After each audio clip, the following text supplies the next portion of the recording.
Day 3, part 6, 1998 Ford Ranger tailgate rust repair. So this is going to be Bondo application number 3. I had worked off camera a little bit. You probably saw number 2.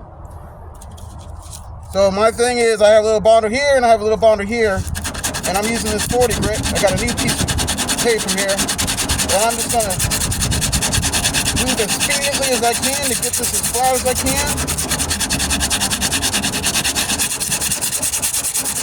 And I'll switch to like 80 grit. And I'll go from there. You notice I'm not using that Stanley shore form, because I'm only going very lightly. Meaning I'm not putting a lot of pressure here. Just getting a little bit of a build up.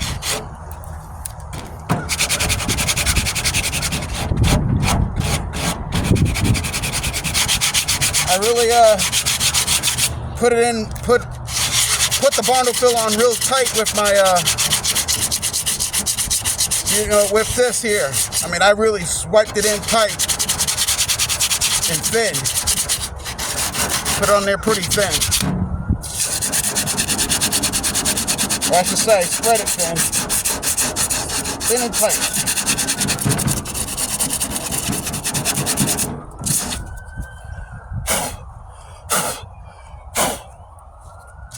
Get your lungs working. But as you can see, I had to, but you see, this is the whole process of sand level. Just to try to get that flat surface that you desire, horizontal flat surface.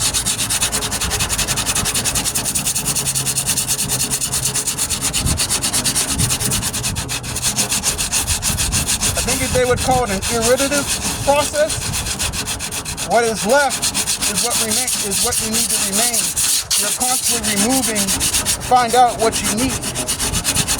I think that's what they call that. But in the process, you gotta always go back to that fundamental of getting it flat, getting it straight.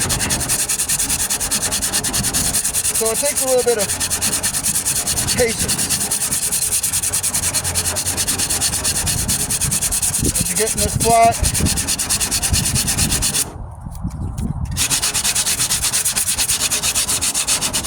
compromising everything else, meaning the other repair area. So you gotta have you're always touching and feeling. Yeah, I use that level, but your hands will tell you the truth, like I'm doing right now.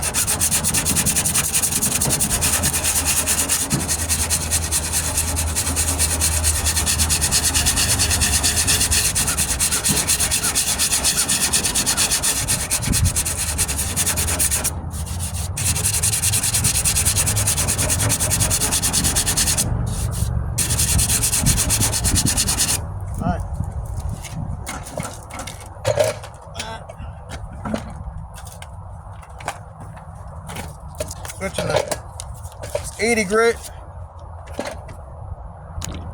4 minutes in. My camera's been timing out on me at like 10 minutes.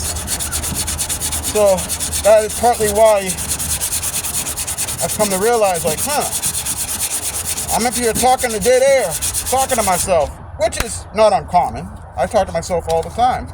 And sometimes it's the best conversation, positive conversation you can have all day.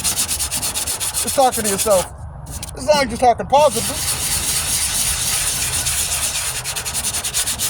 So I switched to this 80 to get some of those 40 where it's sanding scratches out, and it's a little bit less aggressive.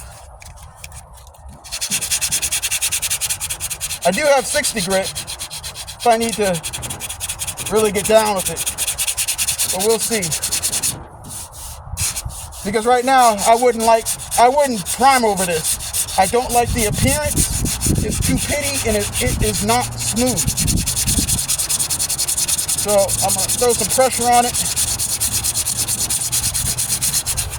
And primer does. I got a good primer. I use Dupli-Color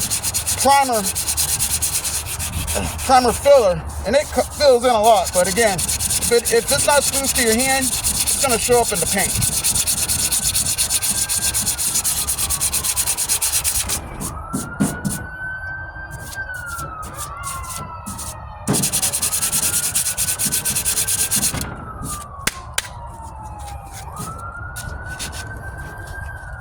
Sometimes you might have to use that spot putty, which I use.